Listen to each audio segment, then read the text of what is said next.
Alors, qu'est-ce que vous pensez, Gérard Longuet? On peut assurer notre défense tout seul ou pas? C'est totalement faux à long terme. C'est exact, hélas, aujourd'hui, à court terme. C'est totalement faux à long terme parce que la population européenne, dès lors qu'elle est déterminée et dès lors qu'il y a, ce qui est le plus difficile, une solution politique pour commander les actions de défense, a les moyens humains et les moyens matériels de faire face au seul adversaire qui puisse nous envahir. Je ne pense pas que ce soit l'intention des États-Unis. Ils semblent déjà renoncer au Groenland. Mais oui, la Russie, par sa taille et par son histoire, peut être une menace pour certains pays. Et par solidarité, l'Europe doit s'engager, même si les relations de la France et de la Russie ont toujours été excellentes. Pas toujours parfaitement, mais pas mauvaises. Pas mauvaise. Avec la Russie, oui. Oui, avec la Russie, même communiste. Général de Gaulle était à Moscou en décembre 1944. Nous avons essayé, sous la Ve République, d'être entre les deux blocs, avec plus ou moins de succès. Et souvenons-nous que le tsar, en 1914, en engageant ses troupes à l'Est, sur le front de l'Est, a permis à la France de résister à l'invasion prussienne. Donc on n'a pas structurellement des raisons d'en vouloir aux Russes. On les a envahis avec Napoléon, on a plutôt eu tort, et ça a été très coûteux pour... Oui, on a raison de leur en vouloir de l'invasion de l'Ukraine et des milliers de morts, millions de morts que cela provoque. Tout à fait, mais je pense que l'hypersensibilité est beaucoup plus forte dans les pays baltes ou dans les pays qui ont subi, en effet, après le rideau de fer, la tutelle soviétique pendant 40 ans. Louis Dragnel. Gérard Longuet, il y a une question, je rebondis sur ce que disait Marc Rutte, le secrétaire général de l'OTAN. Est-ce qu'il n'y a pas une hypocrisie européenne? Parce que les Européens s'agitent énormément en ce moment pour dire qu'il faut une souveraineté en matière de défense, il faut qu'on soit plus puissant. Mais après, il y a deux camps qui s'opposent. Il y a clairement la France qui est un peu seule et qui dit achetez, nous on est capable, on a un appareil de défense industriel, achetez des Rafales, achetez du matériel de défense français, donnez-nous des commandes, et ce qui nous permet aussi d'augmenter la cadence. Et puis vous avez d'autres pays, notamment du nord de l'Europe, qui disent... En fait, secrètement, ils sont très contents de continuer à acheter des F-35, du matériel américain. Et en réalité, ils ne veulent absolument pas acheter du matériel européen. Est-ce que ça pose pas un problème, ça? Vous trouverez rarement un pays de taille moyenne qui ait envie de dépendre d'un seul fournisseur. Regardez pourquoi nous vendons des Rafales en Inde. Parce que l'Inde ne veut pas dépendre, ce qui était le cas jusqu'à présent, de la Russie. Ils achetaient dans ce pays, c'est difficile aujourd'hui, non. Bon. Et donc, chaque pays qui n'est pas indépendant cherche à ne pas dépendre d'un seul. Donc, je ne suis pas choqué qu'un pays européen se dise « bon, je mets deux fers au feu ». Maintenant, il y a une différence entre mettre deux fers au feu et puis... En réalité, accepter, comme vous le dites très justement, c'est le cas d'un certain nombre de pays qui se disent, après tout, les Européens, pendant 40 ans de rideau de fer, n'ont jamais bougé pour reprendre l'initiative en notre faveur. Et les Américains, au moins, ont fixé la frontière, et qui n'a pas bougé de 47 à 89. Donc, à peu près. Donc, on peut comprendre... que l'histoire des pays baltes. Par exemple, je reviens à eux parce qu'ils sont les plus exposés aujourd'hui, soit une attitude un petit peu partagée.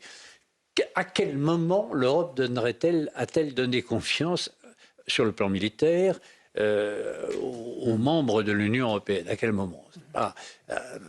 Il y avait quelque chose le 24, après le 24 février 2022, après l'offensive russe en Ukraine, on s'est dit, et l'attitude très prudente, enfin l'attitude de Biden, ça allait encore à peu près, l'attitude très prudente de Trump, annoncée et finalement élue, on aurait pu se dire, ça y est, les Européens vont s'y mettre. Quand les Allemands ont commencé à dire, on met de l'argent, et plus important encore, on accepte d'intervenir à l'extérieur de nos frontières. Moi qui suis plutôt européen. Je me dis, bon, allez, c'est parti, on va faire quelque chose d'un peu sérieux. Et on s'aperçoit que dès qu'il n'y a plus le couteau sous la gorge, chacun, en effet, repart dans son coin. Ça vous inquiète que l'Allemagne veuille se réarmer, Gérard Longueuil, devenir la première armée d'Europe, mettre 500 milliards d'euros sur la table? Techniquement, vous avez un partage sur le plan de l'industrie de défense. Les Allemands sont restés une grande puissance terrestre. De chars lourds pour des combats lourds. Est-ce que ces chars lourds et ces combats de masse sont la réalité du combat de l'avenir? On ne le sait pas. Les drones en particulier montrent très clairement que les grandes batailles de la Seconde Guerre mondiale, comme Kursk, où il y avait des milliers de chars qui s'opposaient, ça ne se fera sans doute plus. Sur le plan aérien, je crois que les Français sont quand même clairement meilleurs. Là où il y a question, c'est l'organisation, je prends un terme un peu savant, numérique du champ de bataille. C'est-à-dire qu'il faut savoir aujourd'hui qu'un combattant n'est jamais isolé. Il a lui aussi une forme d'iPhone, qui n'est heureusement pas l'iPhone de tout le monde, sinon ça a posé des problèmes aux Russes quand ils sont arrivés en Ukraine, parce que toute leur conversation est écoutée. Bon, nous avons le contrôle numérique du terrain d'opération, c'est-à-dire que le chef de section d'infanterie qui doit savoir ce qui se passe derrière le mur, il le sait tout de suite, et s'il veut un appui, il a tout de suite cet appui aérien, au sol, enfin, il a cet appui. Or, ça, effectivement, et là, Rutte a raison, aujourd'hui, ce système est tenu par l'observation américaine, par satellitaire et par les AWACS. Alors justement, j'étais très intéressé par le début de votre propos. Vous dites, à court terme, Mark Rutte a raison. Oui. L'Europe ne peut pas s'en sortir sans les Américains, mais à long terme, sans doute que oui. Il y a une législation aux États-Unis qui s'appelle la législation ITAR, qui permet aux Américains de bloquer n'importe quel produit militaire quand ils le veulent. Absolument. Donc ma question est la suivante. Vous partez en avion et puis un type à Cincinnati qui coupe le Donc ça, à long terme, ça peut se reproduire. Donc la réalité, c'est est-ce qu'il faut construire une Europe de la défense? Et est-ce qu'il peut y avoir une Europe de la défense quand on voit comment le projet SCAF d'avion de chasse européen a du plomb dans l'aile? Est-ce qu'on peut avoir une Europe de la défense sans industrie européenne de la défense? En fait, il y a le préalable est politique.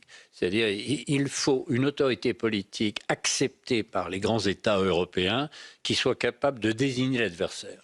En fait, toutes ces questions techniques dépendent de l'adversaire. Si la crainte...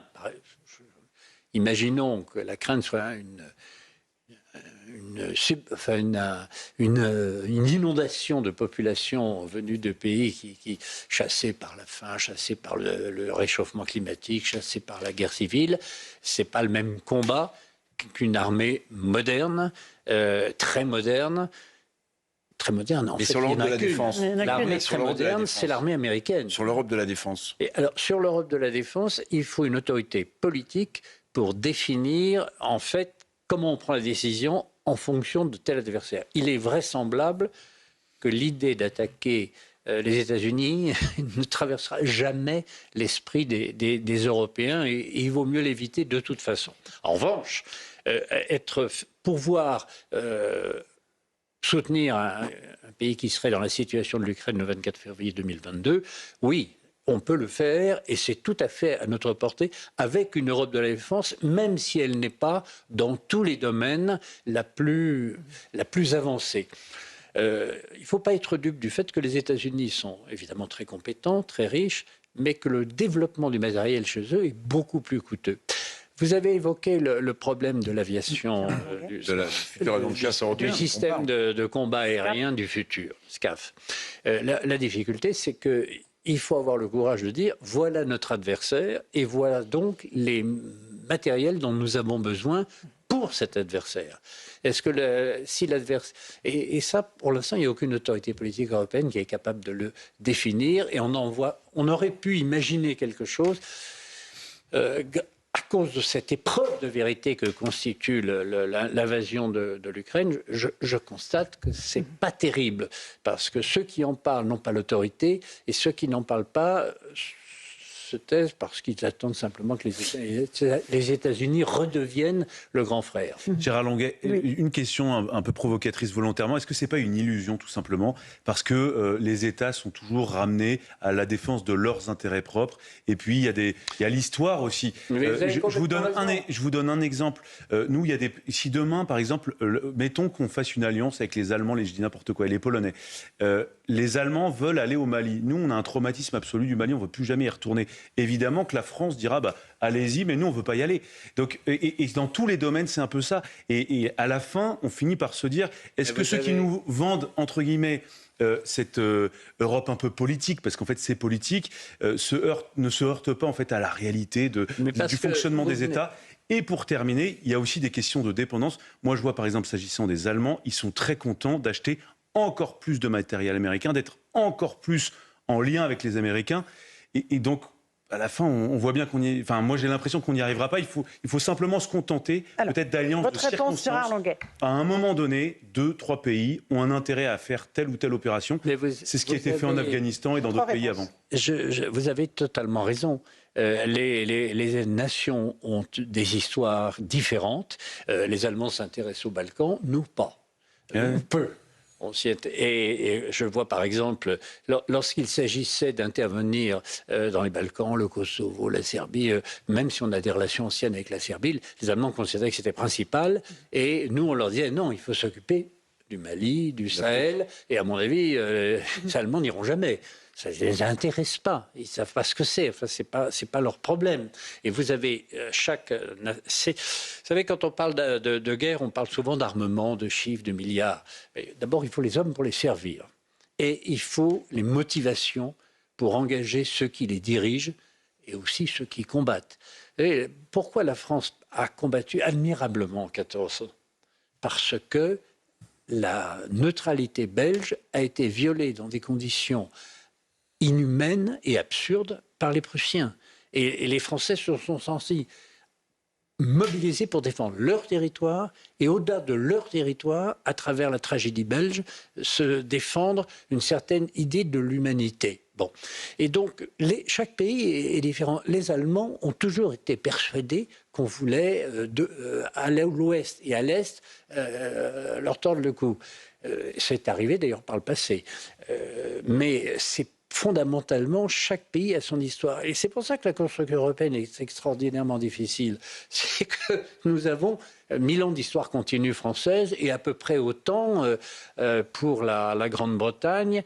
C'est moins vrai pour l'Allemagne, qui est beaucoup plus récente, et c'est la raison pour laquelle, d'ailleurs, elle évite la politique, parce qu'elle n'a pas cette longue tradition. La Russie a une histoire, 5-6 siècles continue. Donc, en effet, c'est pour ça que l'Europe est difficile. Mais c'est parce que c'est difficile qu'il faut le faire. Parce que si c'était facile, ce serait déjà fait. Gérard Longuet, vous êtes notre invité. Un tout petit mot de nos dirigeants. On a beaucoup vu Emmanuel Macron au Forum économique de Davos avec des lunettes. Aujourd'hui, le Premier ministre... S'il pouvait voir à travers, ce serait merveilleux. Le Premier ministre britannique aujourd'hui, qui participait à une émission humoristique, s'est chaussé de lunettes en disant bonjour avec un accent délibérément français. Voilà, on le voit, et je le dis pour nos auditeurs, et il dit bonjour, on l'entend à peine. Réponse d'Emmanuel Macron sur les réseaux sociaux, il se met déguisé en Top Gun à côté de Keir Starmer. Est-ce que tout ça est au niveau? Non, c'est pas bien. C'est pas bien parce qu'il s'agit de la guerre, c'est-à-dire de la vie et de la mort des nations et des peuples qui en font partie. Donc, il ne faut pas faire cela. Un président ne devrait pas faire cela. Un président ne devrait pas imaginer même qu'il puisse faire ça. Très bien.